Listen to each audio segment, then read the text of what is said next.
حافظ اللہ تعالی اور ناصر شرادی صاحب اور علامہ امین شہیدی صاحب اور اس کے ساتھ ساتھ اہل حدیث کی جو وہاں موجود تھی ان سب نے ہمارا بھرپور ساتھ دیا. علامہ عبدالواحد صاحب نے، ڈاکٹر محمد علی جوہر صاحب نے اور اسی طرح علامہ عبدالوہاب صاحب نے، اور اس کے ساتھ ساتھ وہاں اہل تشیع کی ایک بڑی روحانی ایک بڑی شخصیت ہے علامہ حسن جعفری صاحب، انہوں نے بہت بھرپور ہمارا تعاون کیا. لیکن اس کے ساتھ ساتھ وہاں ایک بہت بڑی آبادی ہے ہماری انجمن صوفیہ نور بخشیہ، علماء صوفیہ نور بخشیہ کی، اور بہت ہی وہ میں سمجھتا ہوں تعلیم یافتہ اور انتہائی پرامن لوگ، پاکستان کے ساتھ گہری محبت رکھنے والے احباب ہیں. اور ان کے ترجمان اور مرکزی قائد علامہ محسن علی صاحب، وہ ہماری خصوصی دعوت پر اس کانفرنس میں بہت ہی میں سمجھتا ہوں شارٹ وقت میں انہوں نے پوری کوشش کر کے وہ یہاں پہ تشریف لائے. میں ان کو خوش آمدید بھی کہتا ہوں. علامہ محسن علی صاحب جنرل سیکرٹری سپریم کونسل علماء صوفیہ نور بخشیہ پاکستان کو، اور اب ان سے التماس کرتا ہوں کہ وہ اپنے قیمتی خیالات سے ہاؤس کو مستفید فرمائیں تاکہ ہم آپ کی اور آپ جاویز سے استفادہ کر سکیں.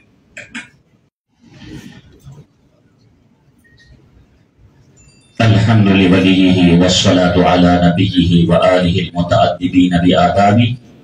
صلوات الله تعالى وملائكته وأنبيائه ورسله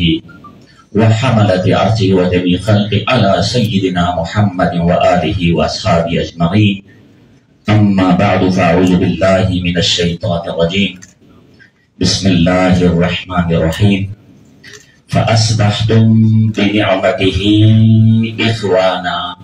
آمنت بالله صدق الله المولانا العلي العظيم. ہیچ مدان کا تعلق سرزمین شاہ مدان، وادی بلتستان اور دامن شاہجن سے ہے، اور کشور حسین پاکستان کے خوبصورت ترین خطہ گوسائی اور کیٹو سے پیغام پاکستان کانفرنس میں صوفیہ نور بخشیہ مکتب فکر کی ترجمانی پر معمول ہو کر آپ جملہ مشائخ و علماء کی خدمت میں حاضری کا شرف حاصل ہو رہا ہے. میں اس عطا پر جب ضیاء اللہ شاہ صاحب منتظر اللہ العالی کا خطاب میں حسین سابقہ کانفرنس منعقدہ اسکردوں میں سن رہا تھا تو برجستہ میرا بھی لفظ وہی تھا. جناب شمس صاحب میرے بیان زبان سے بھی یہی نکلا تھا، یہ عطا اللہ شاہ صاحب ہیں. معنویت کے اعتبار سے ان کی عطائیں بلتستان کی سرزمین میں ایک ہفتہ تک رمجم رحمتوں کی بارش کی طرح برستی رہی، اور الحمدللہ والمنہ شیعہ اثنا عشریہ اور اہل الحدیث کے مابین ناہموار کیفیات پیدا ہو گئی تھی. تنازع نہیں تھا،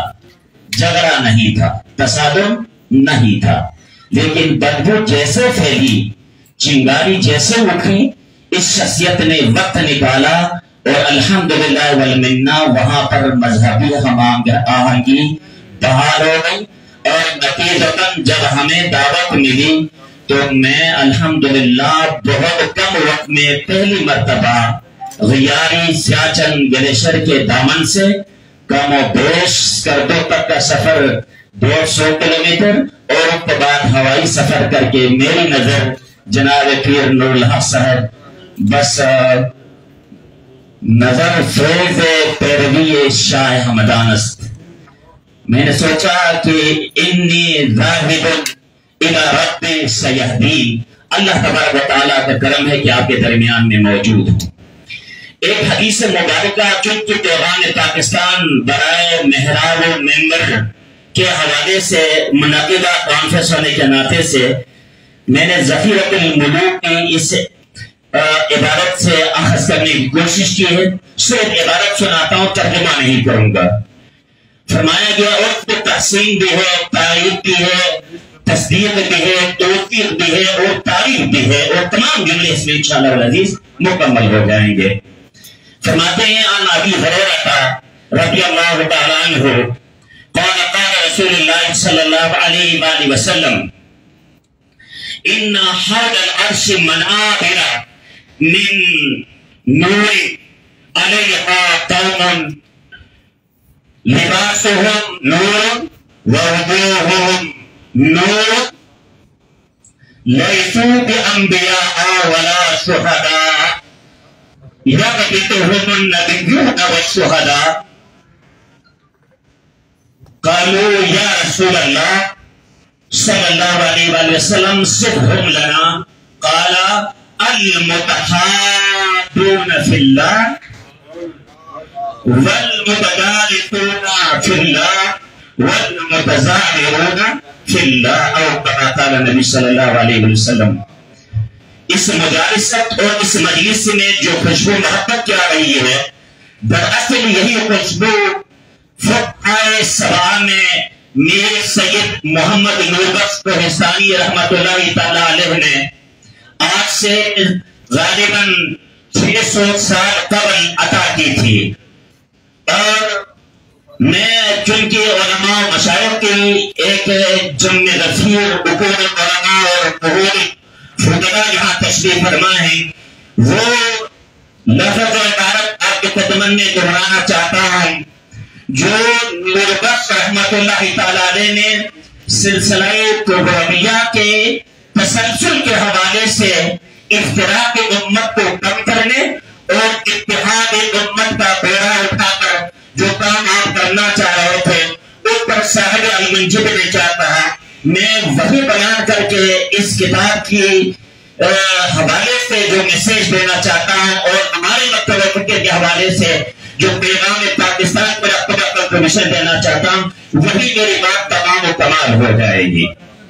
فرماتے نوربخش محمد ولد فی کوہستان ابھی برمتن توفی فی الریب مؤسس طریقۃ النوربخشیہ دعا الناس الى الایمان بہ مہدیا و اماما و خلیفۃ سجن و افرج عنہ لہ الفقہ الاحوط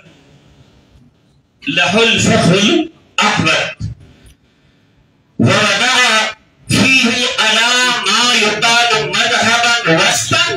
بين تعالیم السنة والشیعہ. میرے دوستوں جب سنیوں اور شیعوں میں جھگڑا کرتا ہے تو جگر پر اور عمر پاکستان گلگت بلتستان کو اعزاز کے طور پر حاصل ہے کہ جب یہاں پر جھگڑا چلتا ہے تو ہمارے عمر پر شکن آنا یہ پاکستان کے ساتھ محبت کی عکاسی. میں جہاں تک سمجھتا ہوں الحمدللہ والمنہ محراب و ممبر کے حوالے سے بھی یہ پیغام دیا گیا ہے کہ اللہ یجتریہ فیما لا یجتمع علیہ امت الاسلامیہ اور فروعات کے حوالے سے بھی فقہ سبعہ میں یہ تک شامل ہونے کے ناطے سے وَأَمَّا أَدَبُ الْيَدَيْنِ فِي الْقِيَامِ أَقْدُهُمَا وَإِرْشَادُهُمَا کی باتوں کے ذریعے سے پوری امت کو ایک پلیٹفارم پر یکجا کرنے کی کاوش کا نام الفقہ الاحوط اور صوفیہ نوربخشیہ مکتبہ فکر کا مرکز و محور ہے. چونکہ ہم سیاست کے دامن میں رہتے ہیں ہمارے اطراف میں دشمن بستے ہیں ہم وہاں پر یہ کہتے ہیں کہ ہمارے صرف دو دشمن ہیں ایک ہے روحانی دلی قلب پر وارد ہونے والا شیطان اور دوسرا ہے جو پاکستان کی جغرافیائی سرحدوں پر ہمیشہ حملہ آور ہونے والے ہندوستان. ان دونوں دشمنوں سے برات کرنا ہمارا وطیرہ رہا ہے. میں یہ سمجھتا ہوں ہمیں غیر منظم فوج ہونے کا احساس بھی جب فوج افواج پاکستان کے لیے کارگل اقدار میں یا قطر کے جنگ میں یا مختلف معرکوں میں حصہ بنتا رہا تو یہ اعزاز حاصل رہا. آج جو پروگرام منعقد ہوا ہے ضیاء اللہ شاہ صاحب بخاری سمیت تمام صاحبان علم کی خدمت میں خراج عقیدت پیش کرتے ہوئے اس مکتبہ فکر کی طرف سے جو بھی اس ضمن میں قدم اٹھائیں گے ہم اس کے لیے حاضر ہیں. جس طرح قرآن پاک کے ترجمے پر کل پاکستان کے علماء و فضلاء متفق ہو گئے ہیں تو فقہی تشریحات پر بھی ہم اپنے فرقوں میں انتشار اور تفرقہ بازی کے بجائے انفرادیت اور خصوصیت کے پیغام اور اس اصطلاحات کو عام کریں تو انشاءاللہ اس طرح کے بیسوں نہیں بلکہ ہزاروں گلدستے ہم سجا سکتے ہیں. وما علینا الا البلاغ المبین. میں اس عظیم الشان اجماع میں حضرت شیخ سید ضیاء اللہ شاہ بخاری سے ملتمس استعمال کرتا ہوں کہ یہ چھوٹا سا تحفہ، یہ معمولی سا نسخہ حضرت پیر نور الحق کی خدمت میں پیش کریں تاکہ آنے والے وقت میں جب پاکستان میں مذہبی ہم آہنگی کے حوالے سے کام ہونا شروع ہو جائیں تو ایک دستاویز کی تکمیل کی صورت میں ایک خوبصورت صوفیانہ تشریح کا عمل دخل وہاں پر ممکن ہو. میں پیش کرنا چاہتا ہوں.